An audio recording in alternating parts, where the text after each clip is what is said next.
संपूर्ण स्वास्थ्य का विज्ञान एवं दर्शन आयुर्वेद, इस कार्यक्रम के तहत हम अपने संपूर्ण स्वास्थ्य के लिए आयुर्वेद विज्ञान के अंदर जो छिपे हुए रहस्य है उनको समझने का प्रयास कर रहे हैं। जैसे हमने आपको बताया कि किस तरह से पंचमहाभूत और त्रिदोष से यह शरीर बना है और किस तरह से उससे प्रकृति हमारी बनती है, प्रकृति के द्वारा कैसे हम अपने आप को पहचान सकते हैं।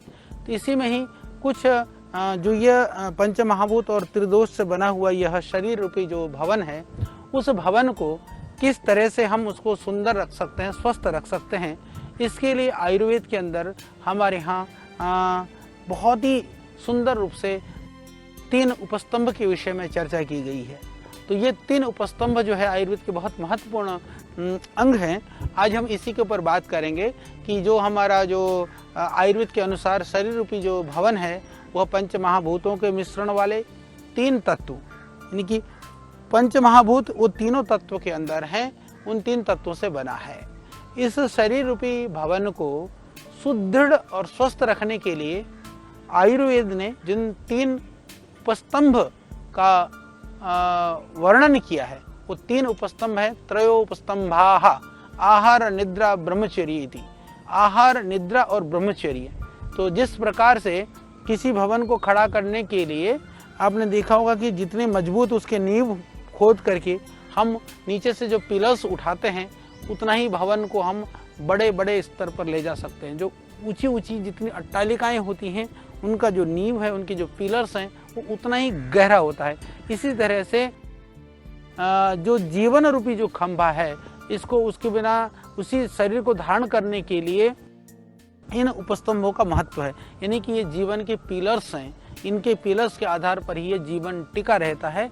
और यदि आप जीवन को सुंदर बनाना चाहते हैं, स्वस्थ बनाना चाहते हैं, तो इन पिलर्स को आप मजबूत करिए, ये बहुत ज़रूरी है। और इसको आहार, निद्रा, ब्रह्मचर्य, आज हम इसकी चर्चा करेंगे। आप इसको बड़े ध्यान से सुनिए और इसको आप इन तीनों के आधार पर जो वात, पित्त, कफ जो संतुलन है, जैसे मैंने कहा कि हम मूल प्रकृति को बदल तो नहीं सकते हैं, परंतु वात, पित्त, कफ आदि को संतुलन को बना करके रख सकते हैं।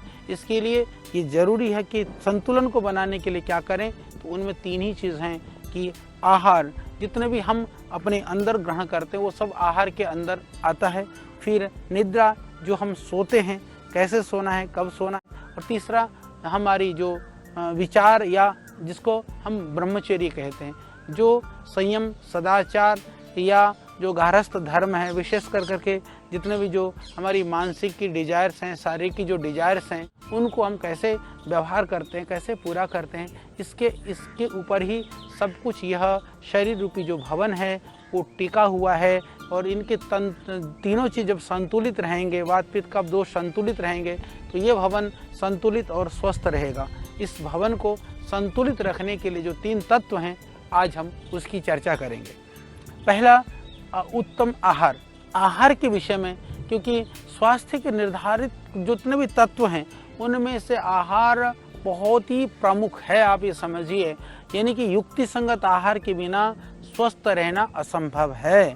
हम जैसा अन्न का ग्रहण करते हैं उसी तरह से ही हमारा शरीर बनता है। और हमारे जो उपनिषद आदि ग्रंथों में तो आहार को जीवन कहा है, क्योंकि अन्नम वही प्राणाः। इस तरह से अन्न की बहुत ही स्तुति, प्रशंसा की गई है, क्योंकि आहार ही अपने आप में एक औषधि है। आगे हम विशद चर्चा करेंगे, पर आप अभी इतना सोचिए कि आयुर्वेद के अंदर मैं बार बार इस बात की चर्चा करता हूँ कि पथ्य सति गदार्थस्य किम औषध निषेवणे, अपथ्य सति गदार्थस्य किम औषध निषेवणे। कि कहा कि यदि हमारा आहार उचित है तो दवाई की जरूरत नहीं है, और यदि आहार और पथ्य उचित नहीं है तो फिर दवाई की जरूरत नहीं। क्यों?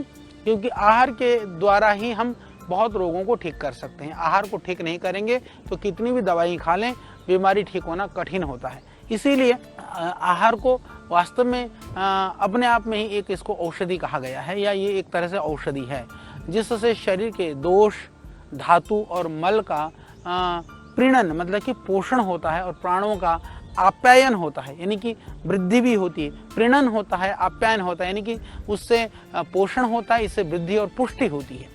इस तरह से हम इस विज्ञान को जान करके बहुत सारे अनेक व्याधियों की चिकित्सा भी कर सकते हैं। यानी हम इस आहार विज्ञान को समझें तो जिसको आजकल प्राकृतिक चिकित्सा कहते हैं, उसमें देखा जाए तो आहार विज्ञान ही महत्वपूर्ण है।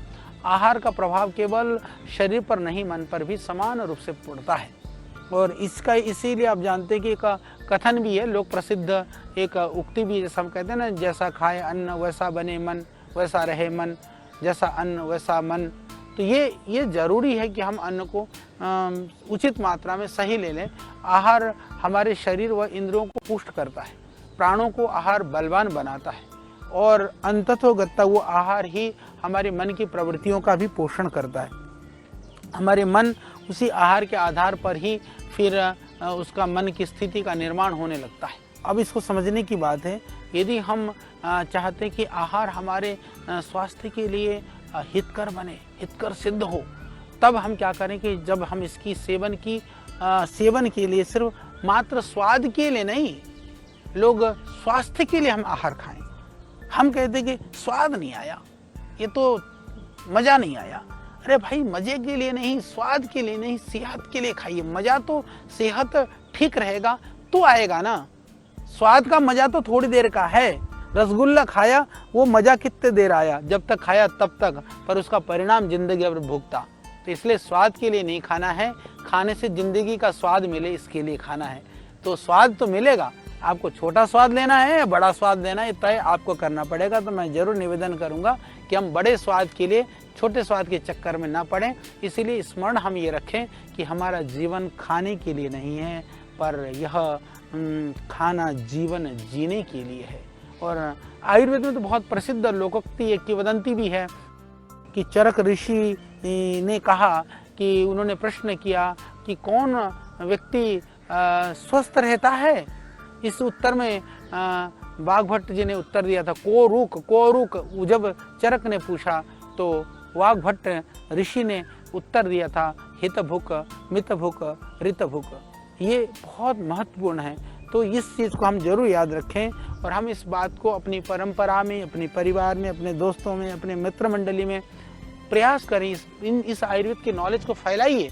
हमारा प्रयास है कि हम इस नॉलेज को आप तक पहुंचा रहे हैं, पर आपके माध्यम से आगे भी बढ़नी चाहिए। तो ये क्या है, हित भुक, मित भुक, ऋत भुक, हम इसको समझिए, आप इसको समझिए। हम आपको समझाने का प्रयास कर रहे हैं, यानी कि अपनी प्रकृति के अनुसार जो हितकारी है, और हितकारी है, हित भुक हो गया, मित भुक हो गया उचित मात्रा में, और ऋतु भुक बहुत महत्वपूर्ण है। कई बार ऋतु भुक लोग ऋतु भुक कहते हैं, वो ऋतु भुक नहीं है, वो ऋत का अर्थ है, ऋत मतलब जो अर्जित, यानी कि सही उचित प्रकार से अर्जित किया हुआ धन के द्वारा जो हमने अर्जित किया है वह भोजन, यानी कि जो भोजन जिस माध्यम से आया, लूट खसोट करके, छीन करके, दूसरों को पीड़ा दे करके वो अन्न खाओगे तो वह रोगों से ग्रसित आप हो जाएंगे। कितनी बड़ी बात है। इसलिए प्राचीन काल में तो आप देखेंगे बहुत सारे लोग सोपाकी होते थे, बहुत सारे लोग अपने लिए अन्न स्वयं उगाते थे, बहुत सारे लोग जो है बहुत ध्यान रखते थे अपने खाने के लिए। तो ये ज़रूरी है कि यदि ऐसा नहीं करेंगे तो आप विविध तरह के कष्ट कर रोगों से ग्रस्त हो जाएंगे। तो इसलिए ज़रूरी है कि हम अपने जिह्वा पर नियंत्रण भी रखें और जितेंद्रिय बने। देखिए, आहार से शरीर है, शरीर से आहार है, इसीलिए जितेंद्रिय व्यक्ति हम बने। जितेंद्रिय बनेंगे तो आहार की लोलुपता हमको ज़्यादा प्रभावित नहीं करेगा। ज़्यादा आहार की लोलुपता, या मैं कहूँ कि आहार के लालच, कि स्वाद का लालच यदि हमें नहीं बिगाड़ेगा तो हम बीमार होने से बचेंगे। और आहार के सेवन के लिए 8 विशेष बातें जो है वो चरक ऋषि ने हमें बताई हैं, जिन्हें हम आदर्श आहार संहिता कह सकते हैं, यानी कि उसको आदर्श आहार संहिता कहा गया है। इनका पालन करने से ये जो आहार, जो पहला ये जो उपस्तंभ है वो दृढ़ रहेगा। जैसे मैंने कहा ना, 3 पिलर्स हैं, वो 3 पिलर्स में से पहला पिलर आहार है। तो इसको मजबूत बनाने के लिए, इसको दृढ़ बनाने के लिए आहार, उचित आहार बहुत ही महत्वपूर्ण है, नहीं तो ये पिलर जो है डगमगा जाएगा। इसीलिए चरक ऋषि ने स्वयं कहा है कि अन्न जो है प्राणियों के लिए प्राण है। इसीलिए लोग अन्न की ओर दौड़ते हैं, क्योंकि प्राणियों के लिए प्राण है, यानी कि उससे हमारा जीवन धारण होता है। इसलिए हम अन्न के पीछे दौड़ते हैं। परंतु दौड़ते समय चयन किस चीज़ का करना है। दौड़ना तो जरूरी है, अन्न तो चाहिए, परंतु अन्न कैसा लें ये सावधानी भी साथ में चाहिए। तो इसीलिए कहा कि अन्न से हमारा रंग का निखार, वर्ण का जो प्रसाद होना है, सुंदरता है, स्वर है, जीवन है, प्रतिभा है, सुख है, तुष्टि है, पुष्टि है, बल है, मेधा है, ये अन्न पर ही आश्रित है। तो हमको जीवन भी चाहिए, प्रतिभा भी चाहिए, सुख भी चाहिए, तुष्टि भी चाहिए, पुष्टि भी चाहिए, बल भी चाहिए, मेधा भी चाहिए, परंतु अन्न का चयन तो सही करना चाहिए। तो इसीलिए सही अन्न का चयन करिए। सही अन्न के द्वारा जीवन का सही पोषण हो सकता है, इसको आप समझिए। और इस विषय में थोड़ा सा मैं बताना चाहता हूँ कि अन्न सही हो, अन्न खाने का समय भी सही हो, कैसे हमको अन्न का सेवन करना चाहिए, उस समय पर कोलाहल न हो, झगड़ा ना हो। इस अन्न के विषय में, आहार के विषय में हम बहुत विशद चर्चा करेंगे। आगे इसके विषय में हम बहुत सारी बातें करने वाले हैं। अभी तो आप ये मानिए कि अन्न को हमको खाते समय सावधानी पूर्वक चबा करके और सही समय पर सही मात्रा में अन्न का सेवन करना चाहिए। आगे चर्चा हम अन्न के आहार के विषय में हम विस्तृत बात करेंगे, तब करेंगे। आज हम बात करें त्रय उपस्तंभ के विषय में। फिर अगली कड़ी है, जो अगला पिलर है वो आपका निद्रा है, आहार निद्रा। हमारे स्वास्थ्य का दूसरा जो महत्वपूर्ण जो उपस्तंभ है वो निद्रा है। यानी कि पूरे दिन की विभिन्न क्रियाओं के पश्चात हम दिन भर भागा दौड़ी करते हैं, दुनिया जहाँ के काम करते हैं, दिन भर टेंशन में रहते हैं, दिन भर अवसाद में रहते हैं, दिन भर प्रसन्नता में रहते हैं, हर्ष में रहते हैं, शोक में रहते हैं। चाहे कैसे भी स्थिति में दिन कटे, पर रात जरूर नींद से ही कटती है। यानी कि दिन की हमारी अवस्थाएं अलग अलग हो सकती हैं। रात की निद्रा की अवस्था जब नींद में रहता है तो सबकी अवस्था एक सी ही रहती है। यानी कि दिन के जो उथल पुथल है, यानी कि दिन भर का जो हमारा जो डिसबैलेंस हुई चीज़ें होती हैं, रात को बैलेंस हो जाती है। ये कितनी बड़ी बात है। देखिए परमात्मा ने हमारे ऊपर कितनी बड़ी कृपा की है। हम जरा निद्रा के ऊपर सोचना शुरू कर दें तो हमको बड़ा एक आनंद आएगा कि देखो भगवान ने क्या क्या बनाया है इस शरीर को चलाने के लिए। तो दिन भर जब थक थुका जाते हैं, हमारी जब इंद्रियां जब शिथिल हो जाती हैं, तब नींद आकर के घेरती है। और नींद वस्तुतः यदि हम बात करें तो ये परमात्मा का दिया हुआ जो वरदान है, उसमें से ये एक अद्भुत अमूल्य वरदान है। और यदि भगवान ने किसी को बहुत आनंद के लिए, नींद एक ऐसा आनंद है, बाकी पदार्थों के अभाव में, बाकी अनुकूलता का प्रतिकूलताओं में भी आप जीवन को जी सकते हैं। पर यदि नींद ना मिले तो भाई ज़्यादा दिन जीवन नहीं चल सकता।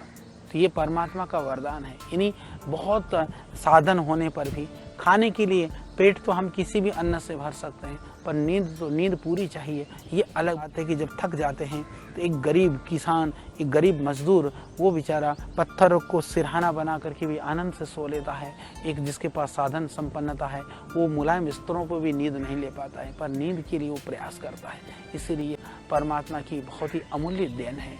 हाँ, इसलिए आप कल्पना करिए, कल्पना सोच करके देखिए, यदि इस सृष्टि व्यवस्था में यदि नींद हटा दिया जाए, नींद को बाहर निकाल दिया जाए, समझ लेना कि थोड़े दिन में ये संसार जो है ना पागल खाने में परिवर्तन हो जाएगा।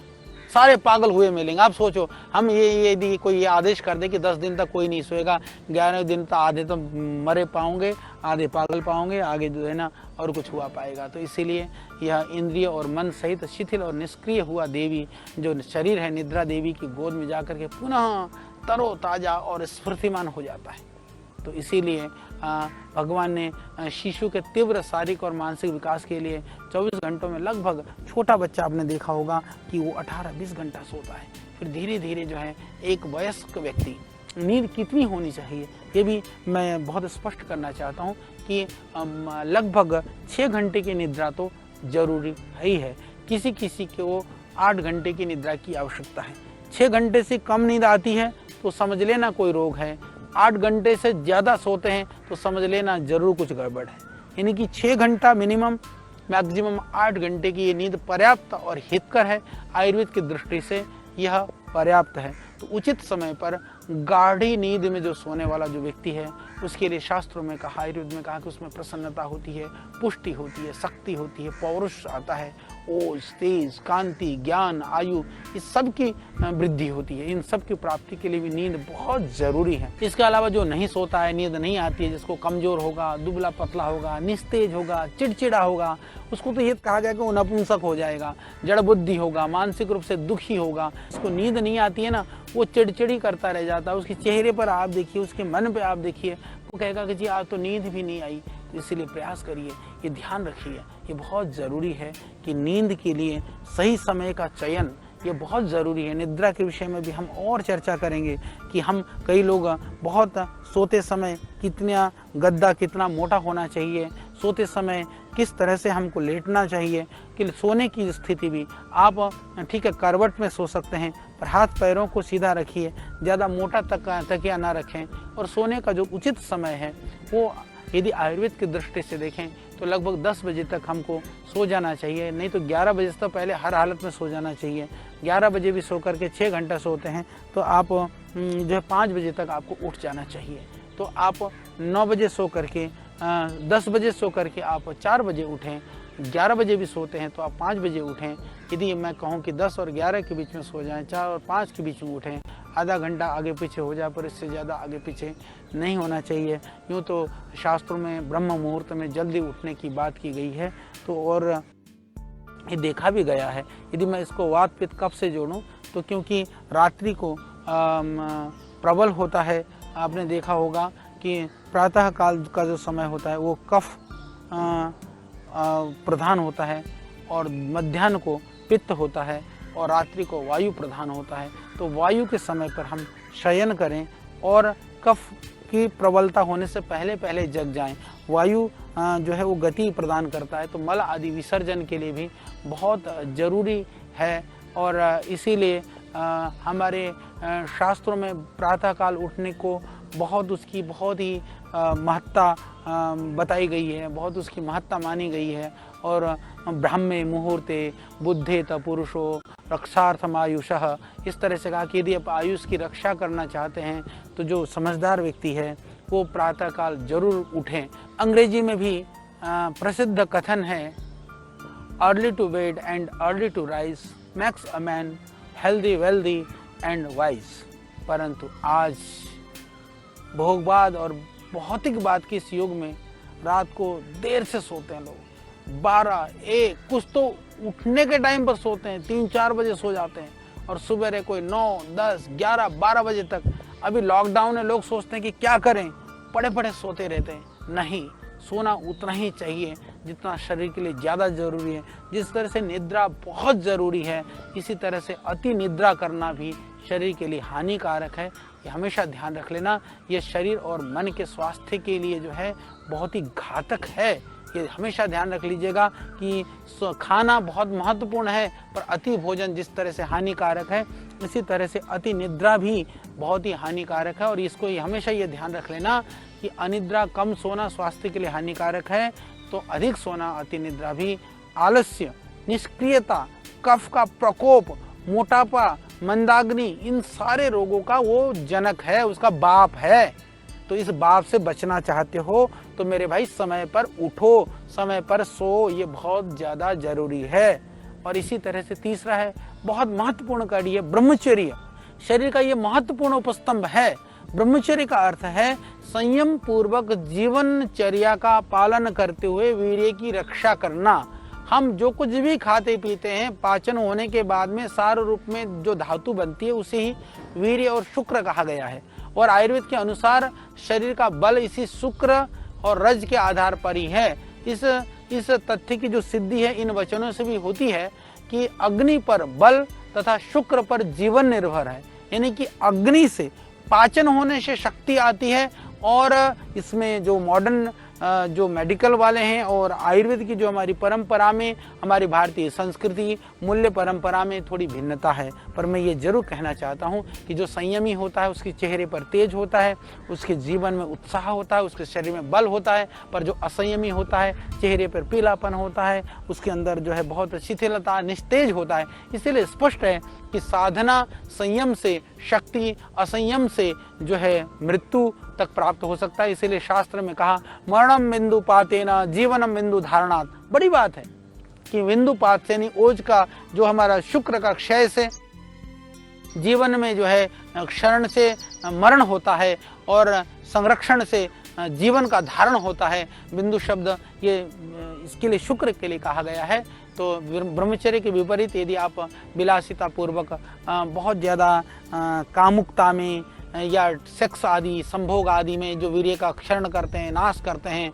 और विविध तरह के आजकल तो दुर्भाग्य से इतने तरह के वीर्य नाश के कृत्रिम उपाय बना दिए गए हैं। कृत्रिम आप असली चीज़ों को देखते हैं, असली दृश्यों को देखते हैं। छोटे छोटे बच्चों में हमने देखा है कि पहले हम देखते थे बहनों का, बिटियाओं का जो पीरियड्स भी एक आयु के बाद होते थे, आज छोटी छोटी बच्चियों को हो रहा है। इस तरह की जो यौन रोग हैं छोटे छोटे बच्चों को हो रहा है। कारण क्या है कि अब्रह्मचर्य की वजह से हो रहा है। हम वीर्य की महत्ता को भूल चुके हैं, इसकी वजह से हो रहा है। तो इसलिए बच्चों को भी संयम सदाचार की शिक्षा दे दें, ज़रूरी है। लोग कहते हैं यौन शिक्षा, मैं कहता हूँ कि यौन शिक्षा नहीं, आप उनको यौवन की शिक्षा दीजिए, आप जीवन की शिक्षा दीजिए। यौवन की शिक्षा देंगे, जीवन की शिक्षा देंगे तो यौन को अपने आप समझेंगे। सिर्फ यौन की शिक्षा देंगे तो कहीं कुतूहलता से कहीं असंयम ना बढ़ जाए। इसीलिए हमें बहुत ज़्यादा कामुकता से, काम क्रीड़ा से बचते हुए अपने आप को ओजस्वी, प्रज्ञावान, बलवान बनाने का प्रयास करना चाहिए।